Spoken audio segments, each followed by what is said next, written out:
मौलूद मुक़द्दस हयात अक़दस और फ़ाते अजल खुदाम यसू अल मसीह के नाम में आपकी सलामती हो।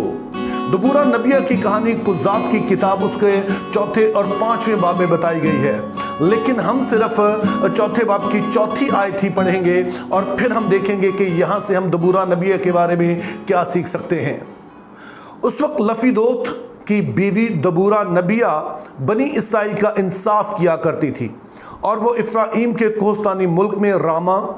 और बैत एल के दरमियान दबूरा के खजूर के दरख्त के नीचे रहती थी और बनी इसराइल उसके पास इंसाफ के लिए आते थे।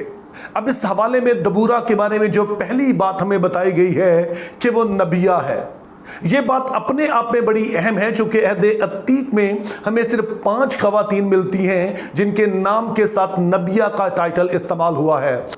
दूसरी बात इस हवाले से हमने ये ज़हन में रखनी है कि बाइबल मुक़द्दस में नबी का तस्वुर ये है कि वो शख्स जो कि खुदा की आवाज़ को सुन सकता है, जो मौजूदा हालात को खुदा जैसे देख रहा है, मौजूदा हालात में खुदा की क्या मर्जी है, जो उसको जान सकता है और फिर उसे लोगों पर जाहिर कर सकता है, उसको बाइबल मुक़द्दस में नबी कहा गया है। तो इस तरह से हम देखते हैं कि जहाँ बहुत सारे मर्द हजरात जो हैं उनको ये खिदमत मिली, उनको ये खास किस्म की तौफीक मिली कि वो मौजूदा हालात में खुदा की मर्जी को दरियाफ्त कर सकें। उनमें खवातीन भी पीछे नहीं रहीं, अगरचे कि उनकी तादाद बहुत ज़्यादा नहीं है, लेकिन बहरहाल हमें उनकी नुमाइंदगी यहाँ पर नज़र आती है। तो यूँ हम देखते हैं कि खुदा की आवाज़ सुनने की सलाहियत सिर्फ मर्दों में नहीं बल्कि खवातीन में भी पाई जाती है। और दरअसल जब बाइबल इनको नबिया कहती है तो खुदा को इस बात में किसी तरह की हेजिटेशन नहीं है कि वो अपनी मर्जी खवातीन के वसीला से भी जाहिर करे।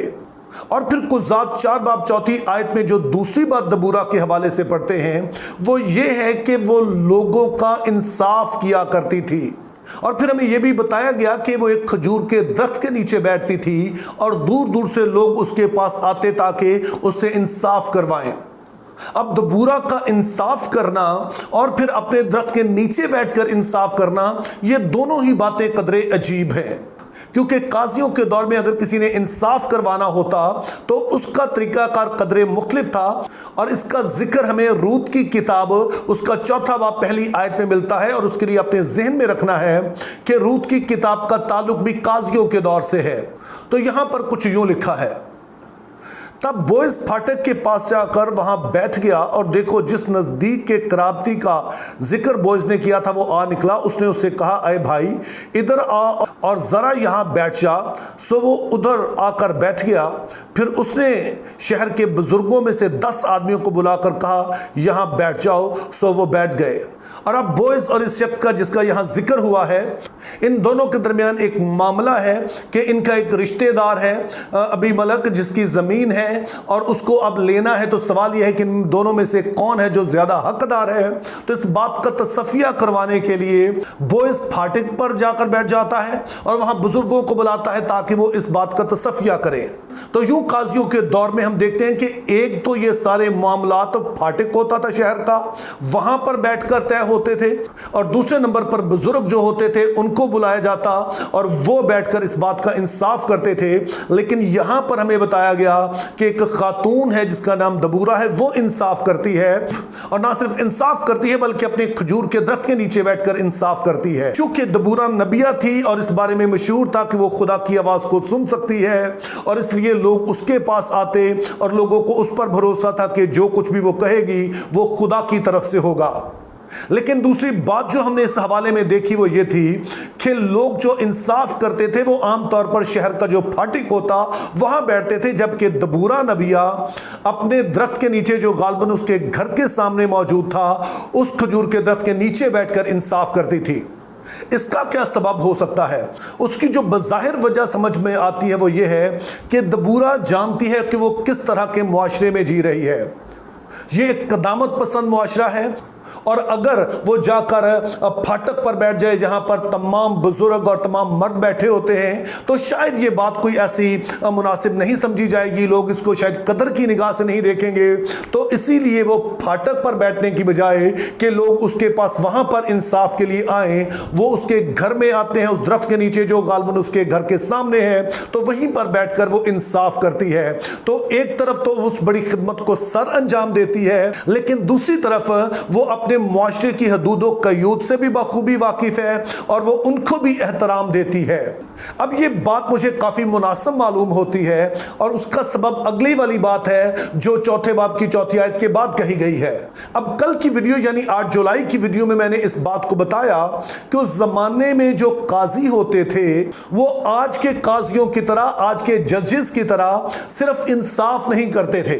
बल्कि उस वक्त बनी इसराइल कबीलों की सूरत में आबाद थे और ये काजी अपने अपने कबीले के लीडर्स के तौर पर होते थे और इसी हैसियत में वो लोगों का इंसाफ भी करते।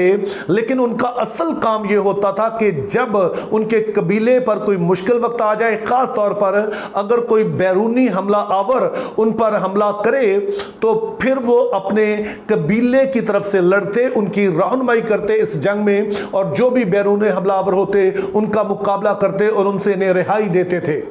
इसीलिए कुज़ात की किताब में जितने भी काजी आप पढ़ेंगे उनके बारे में यही लिखा है कि उन्होंने अपने लोगों को रिहाई दी और मुल्क में इतने साल अमन व अमान रहा। अब कुज़ात चौथे बाब में जो सूरत हाल हमें बताई गई है वो ये है कि कनान का बादशाह याबीन और उसका जो सिपा सलार है सिसरा, वो बनी इसराइल को सता रहे हैं और उनके हाथों बनी इसराइल तंग है। अब जब दबूरा अपने लोगों का इंसाफ करती है तो इससे तासुर हमें यह मिलता है कि वो उस दौर की काजी है। तो इसका मतलब यह है कि अगर ये बादशाह उसे सता रहा है, उसके लोगों को सता रहा है, तो अपने लोगों की तरफ से जाकर उनसे जंग करे। लेकिन खुदा ताला दबूरा नबिया से कहते हैं कि वो बरक को कहे कि वो जाकर याबीन और सिसरा के साथ जंग करे। अब जैसे मैंने पहले कहा कि असल में ये काजियों का काम होता था और अगर दबूरा काजी है तो फिर उसे ही जाना चाहिए था, लेकिन दबूरा नबिया बरक को बुलाती है और उससे कहती है कि तू जंग के लिए जा। और जब बरक कहता कि जब तक तू मेरे साथ ना जाए उस वक्त तक मैं नहीं जाऊंगा, तो तब दबूरा नबिया उसके साथ जाती है। लेकिन दबूरा नबिया भी इस बात को समझती है कि ये वाला काम किसी और का है, यानी ये बरक का काम है, जो कि बज़ाहिर लगता है कि एक अच्छा जंगजू है कि उसे वो वहां पर भेजे, और खुद वो इस बात को अपने हाथ में नहीं लेती है। तो अब फिर से सवाल पैदा होता है कि दबूरा नबिया ऐसा क्यों नहीं करती और खुदा उसे ही क्यों नहीं कहता है, क्योंकि अल्टीमेटली तो खुदा ने ही जंग करनी है। इससे बज़ाहिर यूं मालूम होता है कि खुदा की नजर में जंग के लिए जाना एक मर्द के लिए ही बेहतर है। तो यूं हम देखते हैं कि खुदा ने दबूरा नबिया को उस ज़माने में खड़ा किया कि जब हमें कोई ऐसे लोग नज़र नहीं आते हैं जो कि बनी इसराइल का इंसाफ कर सकें, तो खुदा एक खातून को खड़ा करता है और खुदा उसको ये सलाहियत अता करता है कि वो उसकी आवाज़ सुने और उसे लोगों तक पहुंचा सके, और उसे इस्तेमाल करता है कि वो लोगों का इंसाफ करे। लेकिन दूसरी तरफ दबूरा को हम देखते हैं कि वो उन अक़दार का लिहाज करती है कि जो उस मुआशरे के हैं, और साथ में खुदा ताला जहां पर उसकी इन सलाहियतों को इस्तेमाल करते हैं, वहीं पर एक ऐसा रोल है जो वो समझते हैं कि वो बरक नामी शख्स है, आदमी है जो कि इसको बेहतर तौर पर अंजाम दे सकता है।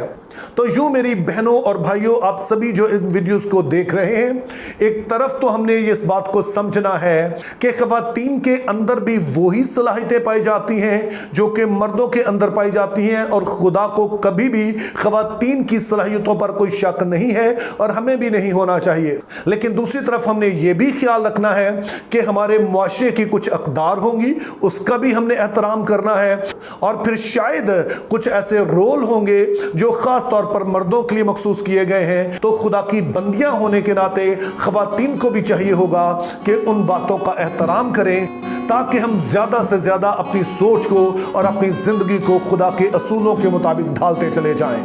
मेरी दुआ है कि खुदा हम सभी को एक मुतवाज़न सोच अता करे। Think biblically, live purposefully, have a very good day.